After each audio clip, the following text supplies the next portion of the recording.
Assalamualaikum warahmatullahi wabarakatuh.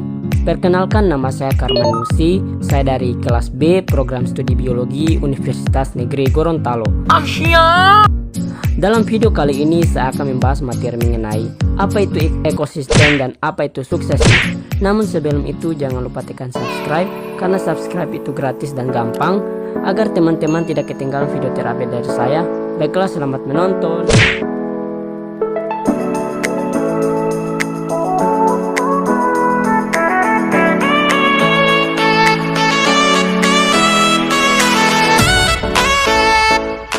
Apa itu ekosistem? Dalam ekosistem memiliki beberapa poin yang harus kita ketahui. Yang pertama adalah konsep ekosistem.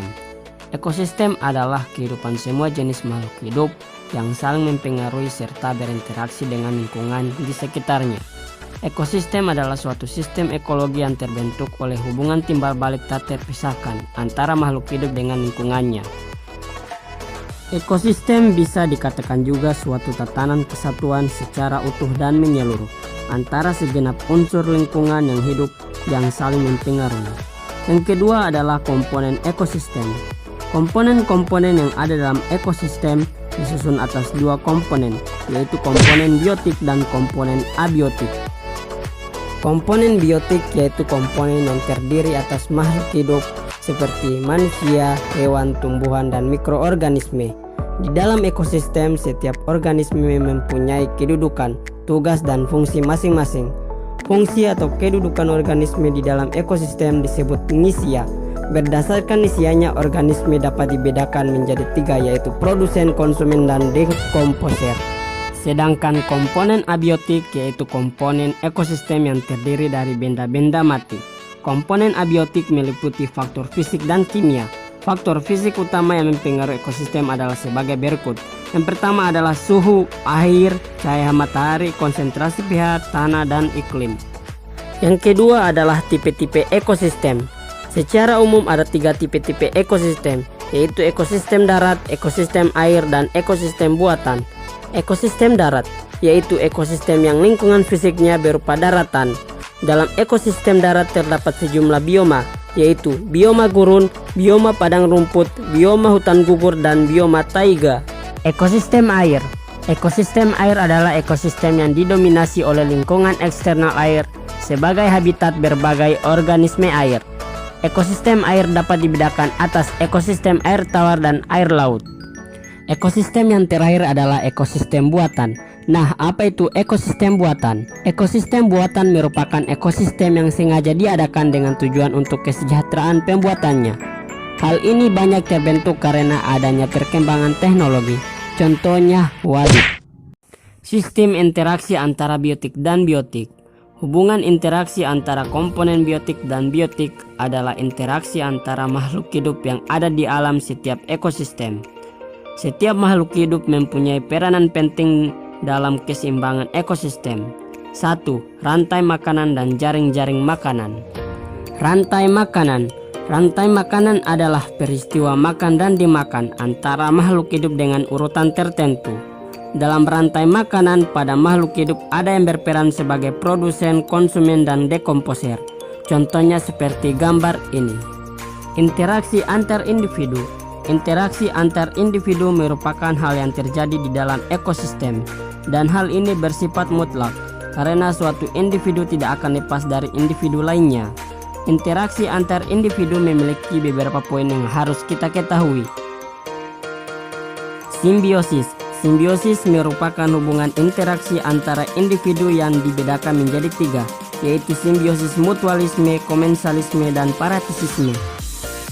2. Netral merupakan hubungan yang tidak mengganggu antar organisme dalam habitat yang sama. Dan yang terakhir adalah merupakan interaksi antara pemangsa dengan mangsanya. Interaksi antar populasi. 1. Alelopati. Alelopati adalah hubungan atau interaksi antar organisme yang mana keberadaan suatu organisme dapat menghambat pertumbuhan atau perkembangan organisme lainnya melalui pelepasan toksin atau racun. 2. Kompetisi. Kompetisi adalah hubungan antara dua individu untuk memperebutkan satu macam sumber daya, sehingga hubungan ini bersifat merugikan bagi salah satu pihak. Kemudian ada juga interaksi antara komunitas. Interaksi ini merupakan interaksi yang terjadi di antara komunitas satu yang terdiri dari beberapa populasi yang berbeda dengan komunitas yang satunya di suatu daerah. Sistem interaksi antara biotik dan abiotik. Interaksi antara komponen biotik dan abiotik membentuk suatu ekosistem. Dengan adanya interaksi tersebut, suatu ekosistem dapat mempertahankan keseimbangannya. 1. Aliran energi. Energi adalah faktor utama yang mengendalikan ekosistem. 2. Siklus materi. Siklus materi merupakan proses berpindahnya materi dalam suatu rantai makanan atau jaring-jaring makanan yang mengalir melalui makhluk hidup dan makhluk tak hidup. Ada dua hal yang termasuk dalam siklus materi, yaitu nutrisi makro dan mikro. 3. Daur biogeokimia. Daur biogeokimia adalah daur ulang air dan komponen kimia yang melibatkan peran serta dari makhluk hidup termasuk manusia dan bebatuan atau geofisik. Daur biogeokimia memiliki peranan yang sangat penting bagi kehidupan manusia, yang termasuk daur biogeokimia antara lain daur fosfor, daur air, dan daur belerang atau sulfur. Nah teman-teman, selanjutnya kita akan membahas apa itu suksesi. Suksesi adalah proses perubahan ekosistem dalam kurun waktu tertentu menuju ke arah lingkungan yang lebih teratur dan stabil. Proses suksesi akan berakhir apabila lingkungan tersebut telah mencapai keadaan yang stabil atau telah mencapai klimaks. Nah, bagaimana mekanisme terjadinya suksesi? Mekanisme terjadinya suksesi ada beberapa tahap. Yang pertama, nudasi. Terbukanya substrat atau tidak terjadi apa-apa, gundul dan kosong. 2. Migrasi. Mulai munculnya biji atau alat perkecambahan lainnya yang datang. 3. Ekseksis. Biji atau perkecambahan tersebut yang menetap mulai berkecambah, lalu tumbuh dan mulai bereproduksi. 4. Kompetisi. Biji atau perkecambahan tersebut terjadi kompetisi. Yang kuat akan menggantikan spesies yang lama mati. Lalu ada reaksi. Perubahan dari tempat tersebut dengan munculnya habitat-habitat baru yang dikarenakan hadirnya spesies dari awal. Kemudian stabilitas akhir atau klimaks. Setelah lengkap maka sudah terbentuknya suatu ekosistem yang kompleks. Nah teman-teman, kemudian ada tipe-tipe suksesi. Tipe-tipe suksesi terbagi atas dua, yakni suksesi primer dan suksesi sekunder. Suksesi primer terjadi ketika komunitas awal terganggu dan mengakibatkan hilangnya komunitas awal tersebut secara total, sehingga di tempat komunitas asal tersebut akan terbentuk substrat dan habitat baru.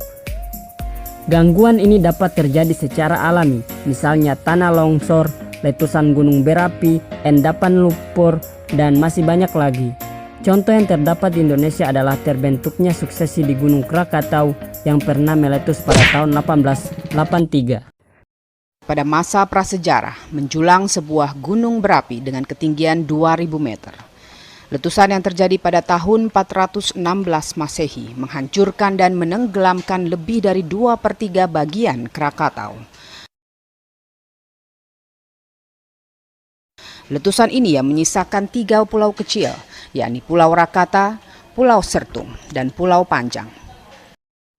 Sedangkan suksesi sekunder terjadi jika suatu gangguan terhadap suatu komunitas tidak bersifat merusak total tempat komunitas tersebut, sehingga masih terdapat kehidupan atau substrat seperti sebelumnya.